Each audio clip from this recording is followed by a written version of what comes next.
Baik, sebelumnya terima kasih atas waktu dan kesempatan yang telah diberikan kepada kelompok kami. Om Swastiastu. Assalamualaikum warahmatullahi wabarakatuh. Shalom namo budaya, salam kebajikan, salam sejahtera untuk kita semua, dan salam harmoni. Baik, pada kesempatan kali ini kelompok kami akan mendiskusikan, mempresentasikan terkait bahan diskusi yaitu pada mata kuliah Desain, Analisis, dan Algoritma pada pertemuan ketujuh yaitu pada materi BFS dan DFS.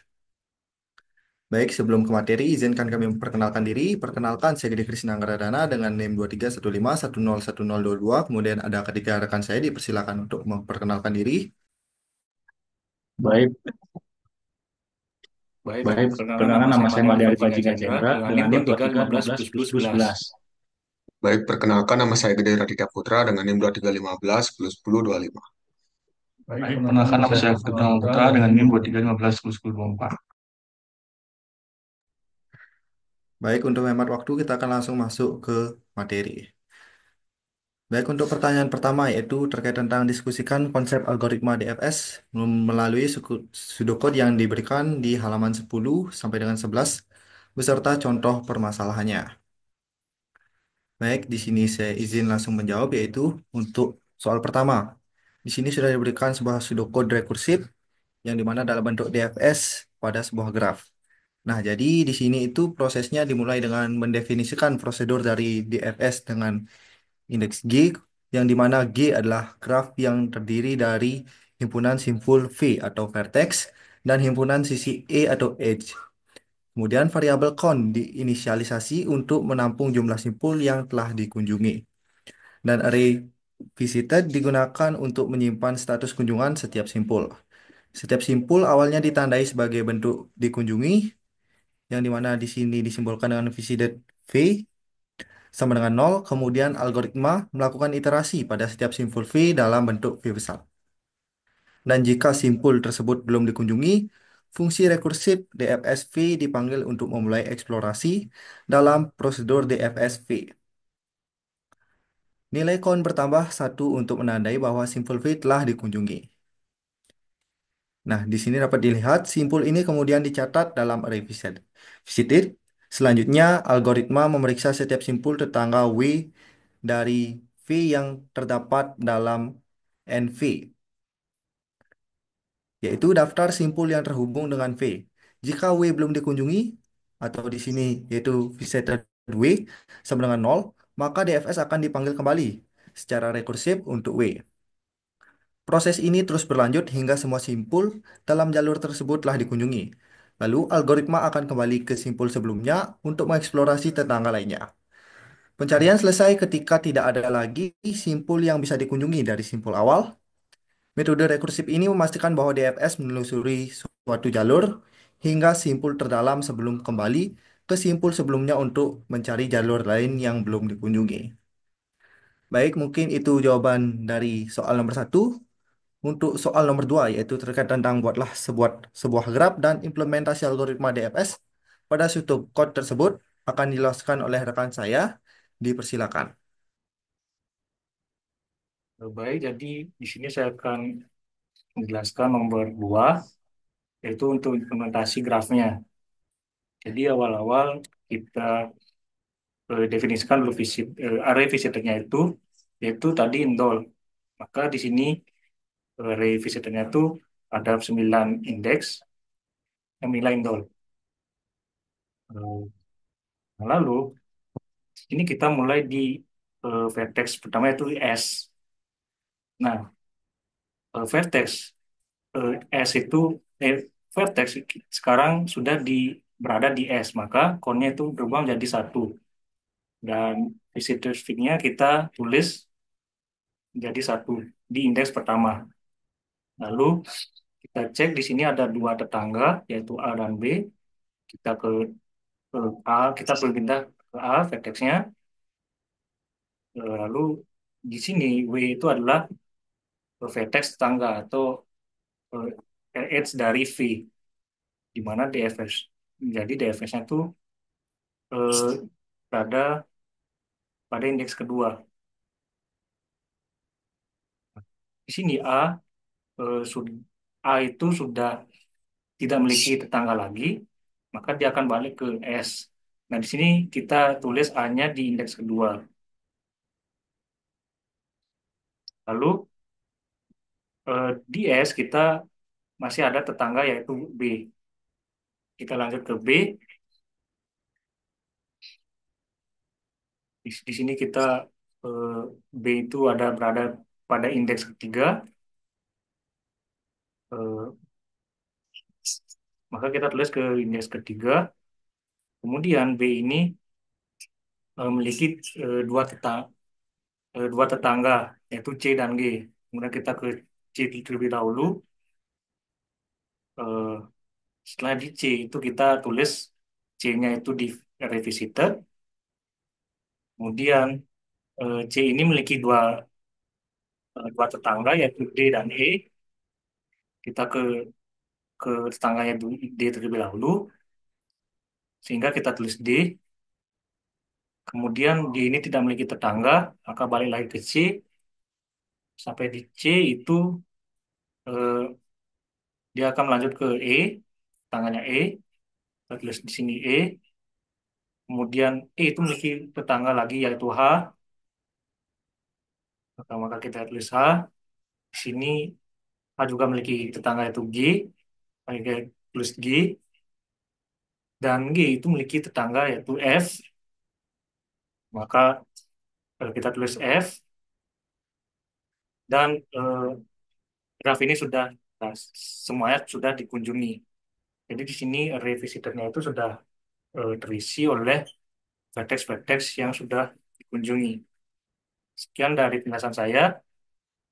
Untuk soal yang ketiga akan dilanjutkan oleh rekan saya. Terima kasih.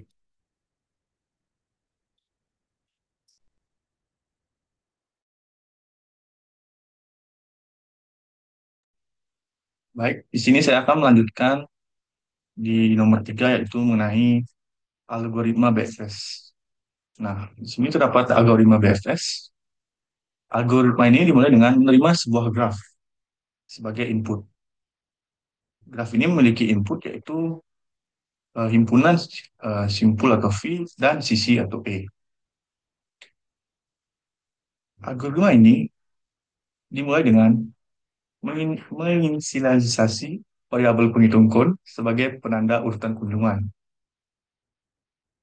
dan array visited untuk menandai simpul mana saja yang akan dikunjungi. Nah, seluruh simpul dalam graf terlebih dahulu ditandai sebagai belum dikunjungi dengan memberi nilai nol pada setiap entry visited V. Setelah inisialisasi selesai, algoritma memeriksa kembali setiap simpul. Jika ditemukan simpul V yang belum dikunjungi, maka sudut BFS akan dipanggil untuk memulai penelusuran BFS dari simpul tersebut. Nah, di dalam prosedur BFS V bekerja dengan menaikkan kon, menandai simpul V sebagai telah dikunjungi, lalu menggunakan antrian atau QQ untuk menjelajahi simpul-simpul tetangga secara berlapis. Setiap tetangga, W dari simpul yang sedang diproses akan dicek. Jika belum dikunjungi, maka W ditandai dan dimasukkan ke dalam antrian untuk diproses selanjutnya. Proses ini terus berulang hingga tak ada lagi simpul dalam antrian. Dengan memanggil basis V untuk setiap simpul yang belum dikunjungi, algoritma BSS G mampu menelusuri seluruh simpul, termasuk dalam graf yang tidak terhubung. Hasil akhirnya adalah array fixated yang berisi urutan kunjungan semua simpul dalam graf. Lanjut ke graf, contoh graf.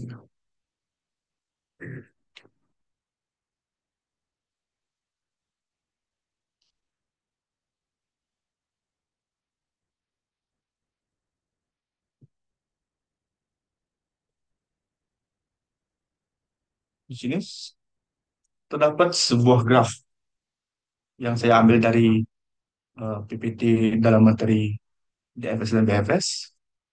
Sini kita mulai dari simpul S sebagai akar awalnya.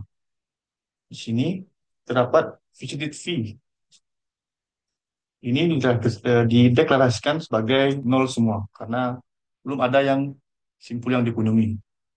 Kita mulai dari S akan masuk ke dalam antrian. Lalu algoritma akan memeriksa apakah S memiliki tetangganya. Jika sudah diperiksa, di sini terdapat dua tetangganya yaitu A dan B.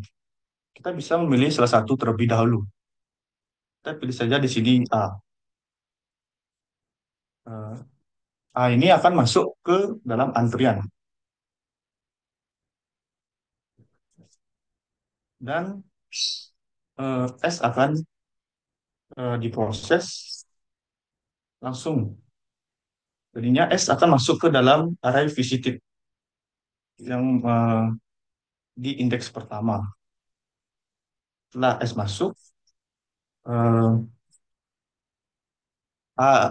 simbol A ini akan diperiksa. Ini akan menjadi simbol simpul akarnya. Setelah diperiksa, ternyata tidak ada, A akan segera diproses dan masuk ke indeks kedua. Setelah A diproses, kita melihat tetangga dari S, yaitu B. Di sini B akan masuk ke dalam antrian, dan di sini algoritma akan memeriksa lagi apakah B memiliki tetangga. Nah, B ini memiliki tetangga C dan G. C dan G ini akan masuk ke dalam antrian. Di sini karena A sudah diproses, jadi simpul akarnya itu B. Karena B sudah memiliki tetangga C dan G, simpul B akan diproses dan masuk ke indeks ketiga. Sini kita akan pilih salah satu tetangganya itu C atau G. Sini karena C lebih kecil, sini C akan lebih dahulu dipilih. Di simpul C ini memiliki tangga yaitu D, E, dan S. D, E, dan F ini akan masuk ke dalam antrian. D, E, dan F. Karena sudah diperiksa, C akan diproses dan masuk ke indeks keempat. Lalu kita akan menjadikan G sebagai akar. G ini memiliki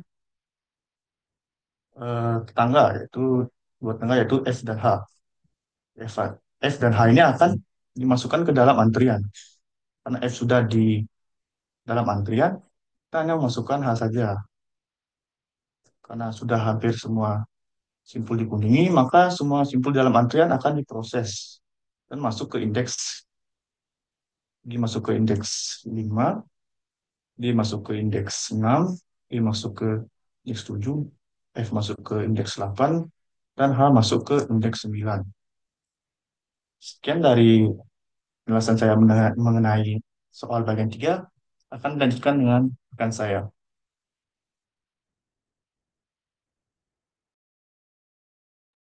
Baik, di sini saya akan menjelaskan untuk soal nomor 4, yaitu perbedaan antara penerapan DFS dan BFS pada game 8 puzzle. Halaman 34.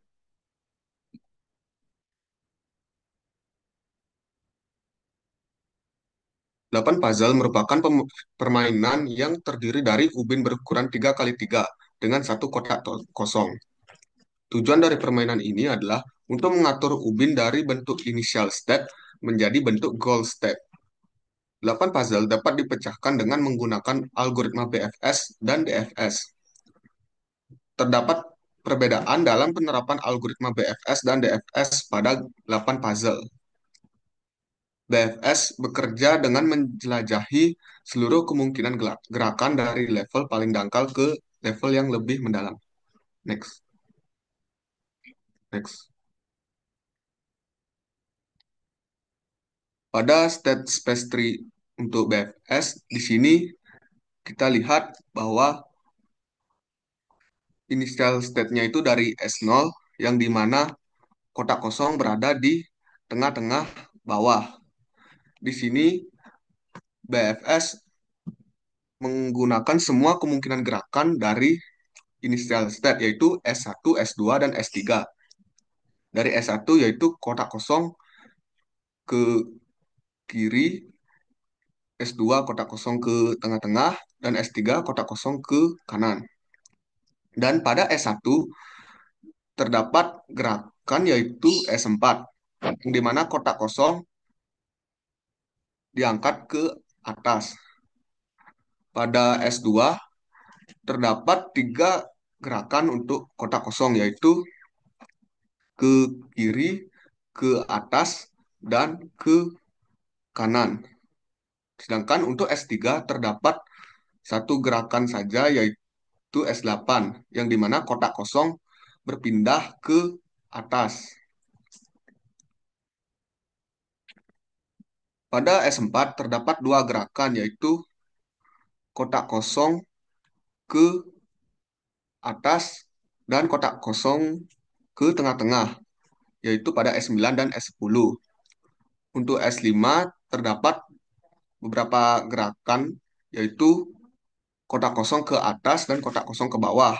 Begitu juga dengan S6, kotak kosongnya ke kiri dan ataupun ke kanan.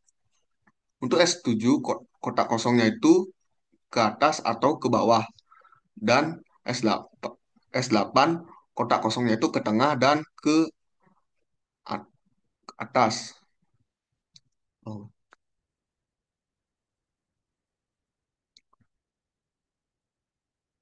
BFS terus menjelajahi semua kemungkinan di level yang sama hingga menuju level yang lebih mendalam seperti penjelasan saya tadi, sehingga memperoleh hasil dari goal state yaitu 123804765.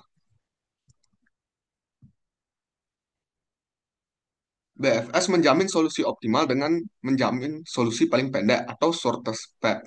Namun, BFS memerlukan memori lebih banyak. Sedangkan untuk DFS bekerja dengan fokus menjelajahi satu jalur sepanjang mungkin. Jika gagal, akan melakukan backtrack dan mencoba jalur lainnya.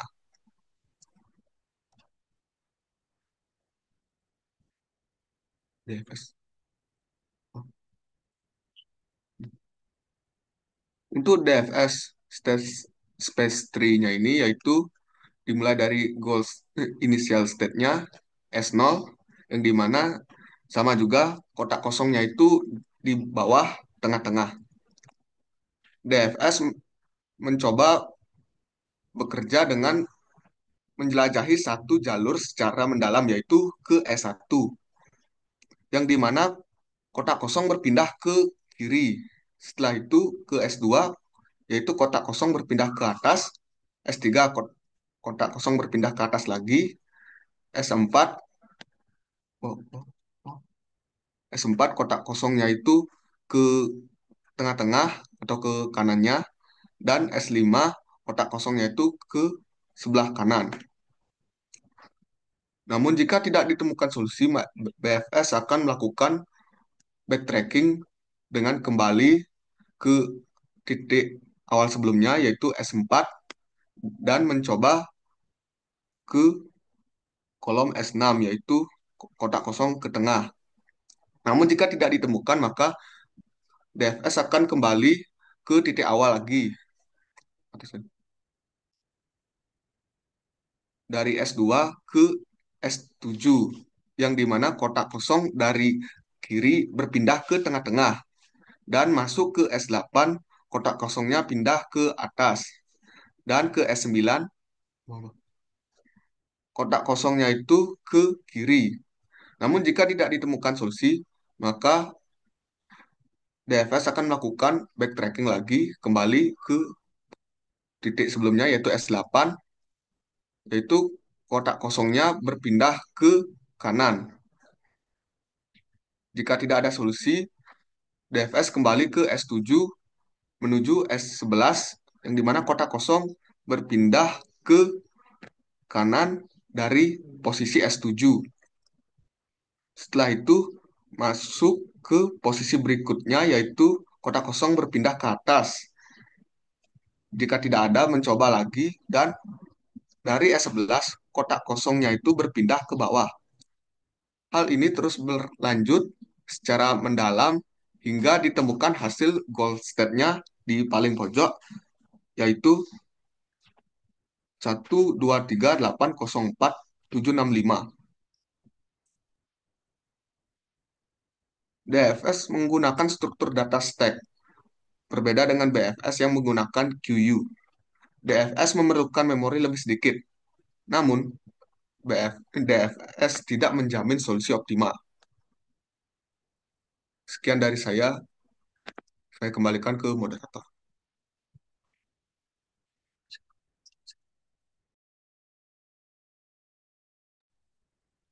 Baik, mungkin sekian saja yang dapat kelompok kami sampaikan. Jika ada kesalahan kata, baik disengaja maupun tidak sengaja, kelompok kami meminta maaf. Kami tutup presentasi ini dengan mengaturkan Parama Santi. Om Santi Santi Santi Om. Wassalamualaikum warahmatullahi wabarakatuh. Shalom nama budaya. Salam kebajikan, salam sejahtera untuk kita semua dan salam harmoni. Sekian dari kami. Terima kasih.